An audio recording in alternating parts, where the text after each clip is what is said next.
and they have no respect for our fundamental rights as citizens of this democratic republic. Tulsi, I want to tell you, I like you. I don't dislike you. This is not a hate piece. It's an education piece. I know I'm angry and it seems hateful, but it's frustrating to me. Donald Trump does this too.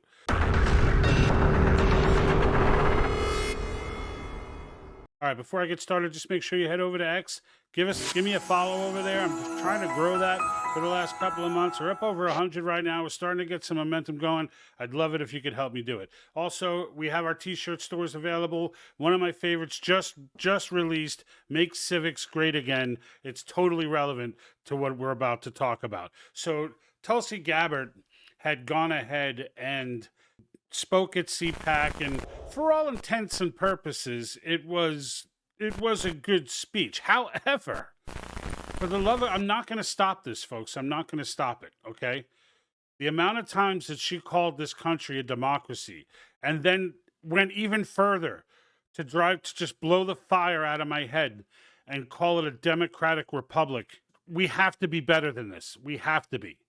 And I've said many times on previous on Wednesday Night Lives and on other broadcasts that I've done, I've said that I'm going to make it a point to call this out. Folks, words matter, all right? And I'm going to get into that, why they matter, and how the entire reason that we got into the spot that we're in right now is because of words. It's because one side, the Marxists, have taken control of words. They've redefined things, and this democracy thing has been going on for generations now, including my generation. So I'm not trying to play holier than thou, but I am trying to say, once you educate yourself, because look, there was a day where I thought the Iraq War was a good thing, where I thought, I was there. Right? I was living in that matrix. I thought Republicans and Democrats were like good and evil, but until finally realizing they're all in the same freaking club. Once you get to that point, when you see stuff like, I couldn't listen, I had to rewatch everything that she said because I could not get past. Every time she said it, I exploded and I had to make a video. So what I'm going to do is I made a compilation of she did it 10 times, with 2 of them being Democratic Republic, calling us a Democratic Republic. They are not the same thing, folks.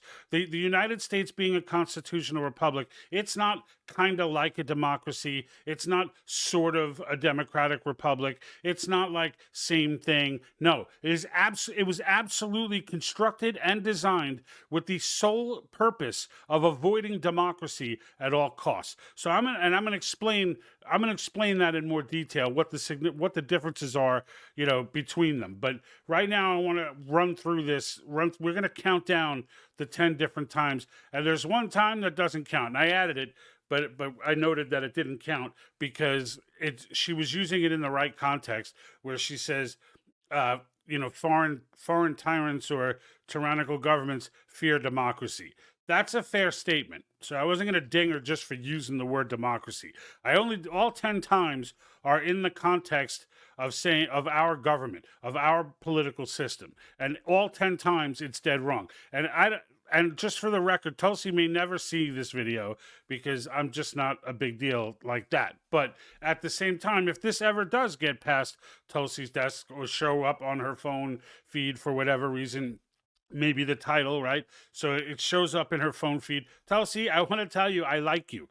I don't dislike you. This is not a hate piece. It's an education piece. I know I'm angry and it seems hateful, but it's frustrating to me. Donald Trump does this too. We are the ones trying to save our democracy. I've done one already where I called out Donald Trump for it too.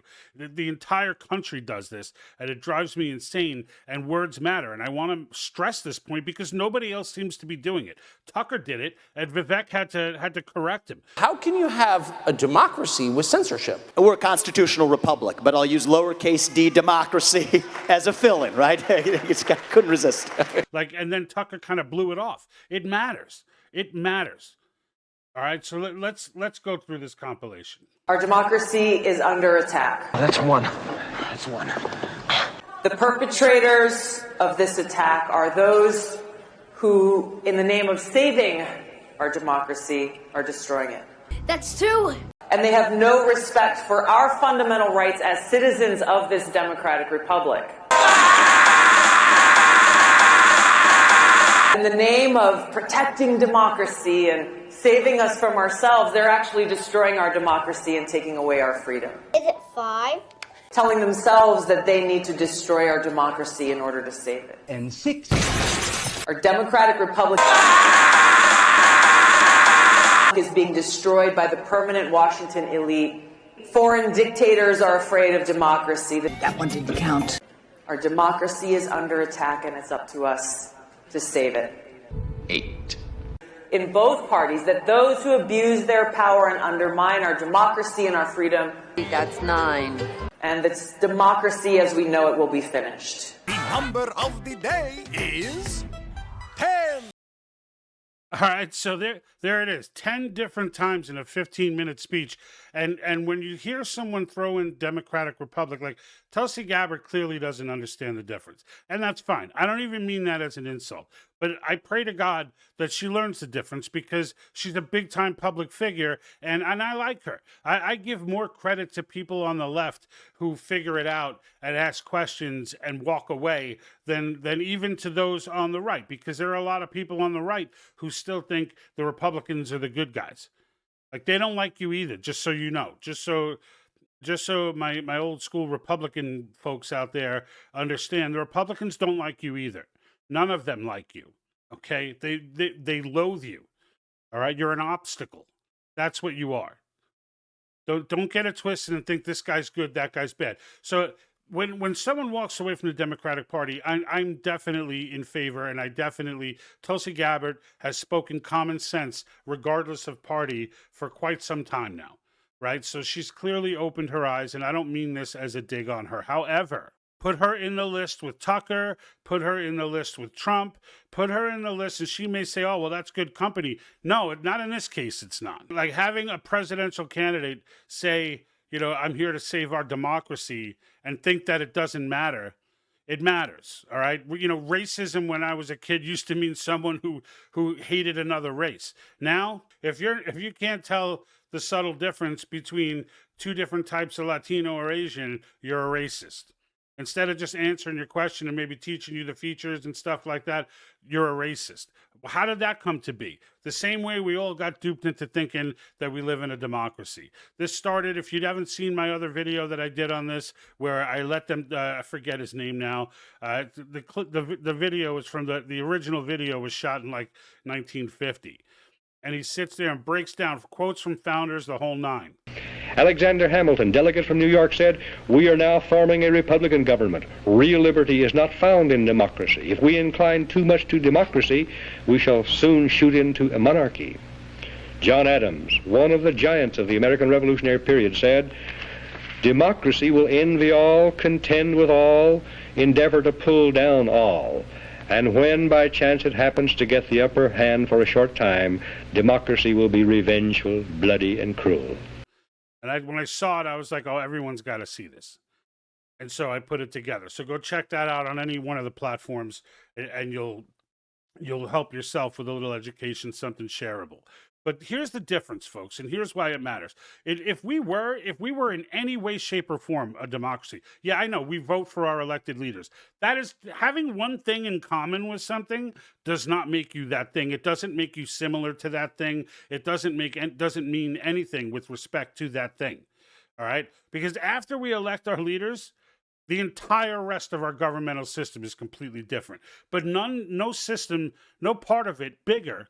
Okay, no part of it bigger than what happens after you elect your leaders. Now, if you're in a democracy or a democratic republic, and if you hear someone say democratic republic, chances are they heard you say constitutional republic and Googled it, because Google's totally in support of making people believe. I have school teachers telling me we live in a democratic republic. This is what happens when you pull civics out of the classroom in the late 60s.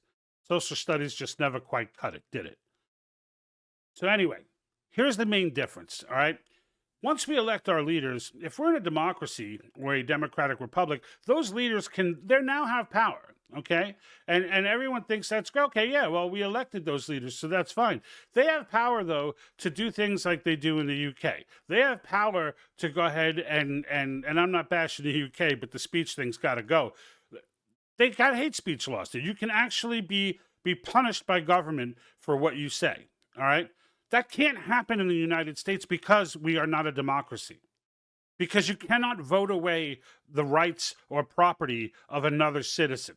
You cannot do that. The tyranny of the majority is a very real concept, and it was to be avoided at absolutely all costs. In the United States, once you elect an official, yeah, they make decisions on behalf of the state or on behalf of the government, but those decisions are bound by the Constitution.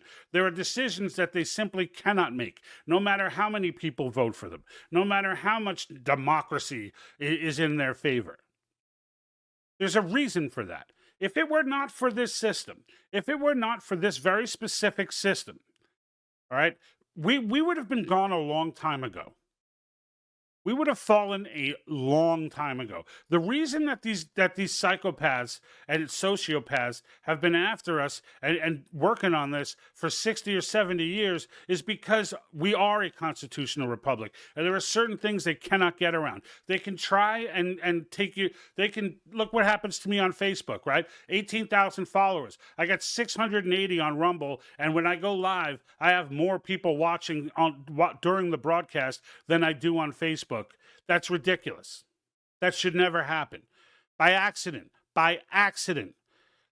there should be 50 or 100 people who just stumbled upon the live shoot saying, hey, who's this guy? I don't even remember following him.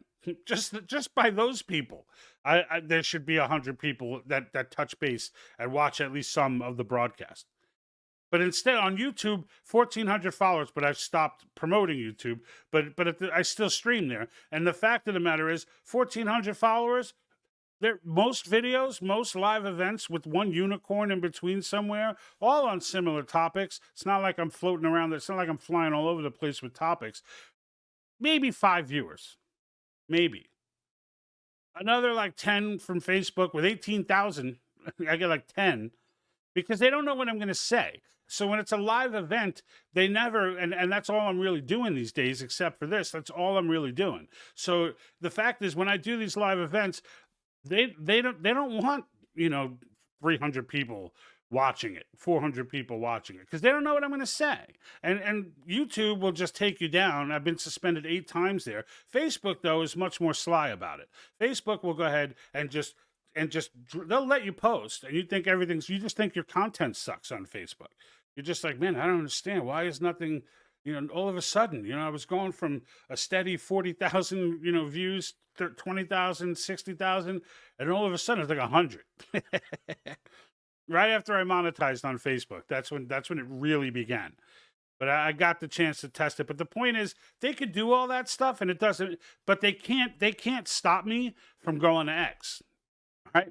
They can't stop me from moving on to X or continuing to try to grow Rumble. Now, those are growing slower because I've been doing this for a few years now, so it's going to take time, right? It was a couple of months. I know this from just dealing with the other ones that, like, when you're early and they're not shadow banned, you're not dealing with all that crap. The very beginning is slow, and then it starts to snowball as you grow followers, and that's what I'm doing with X right now. Is eventually I want to get it all over there. The government can't stop me from doing that, no matter how much they want to, no matter how much they want to take down an Alex Jones or the big guys. Right? They can't take them down. They can't, because it's always somewhere else for them to go. Even before Alex Jones was allowed back on Twitter. Even before that, you could still watch Alex Jones if you want to watch Alex Jones. Alex Jones can have his own website. He can go on there, and he did, and he streams his content just like he always did. He does it to a smaller audience because all the big audiences are in the tank, right? All the big audiences are playing ball with the Marxists. But the fact of the matter is, they can't silence him, and the only thing that stops them from silencing him is the fact that we are a constitutional republic and not a democracy. They would have voted that boy out of there. They would have voted to have channels. Him and anybody remotely like him would have been shut down forever. Forever.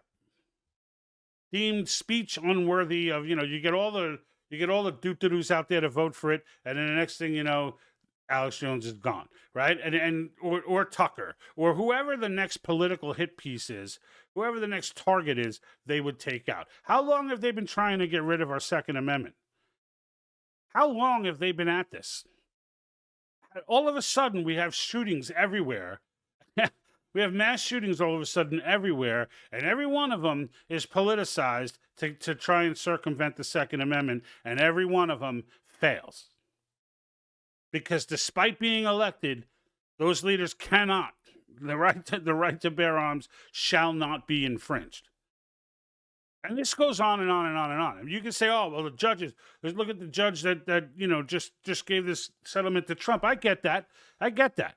Obama's term in particular had a lot of vacancies in federal judge space, and he went nuts with it.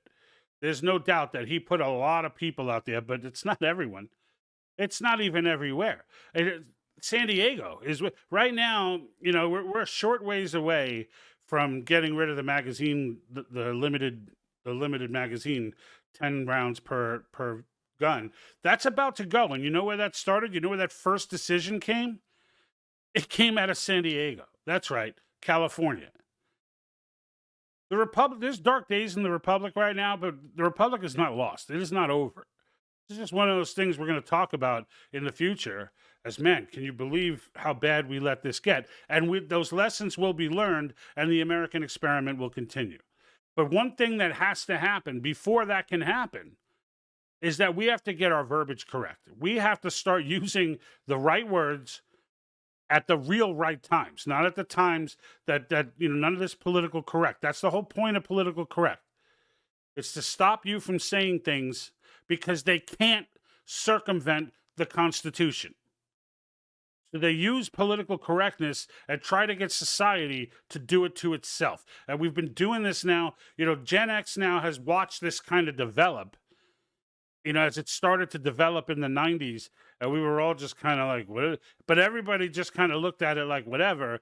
But it's so out of control now. It is so far gone and beyond. And the reason it is because we didn't pay attention as they redefined one word after another and started making common language, common sayings and phrases racist. Like this, and started targeting people with that stuff.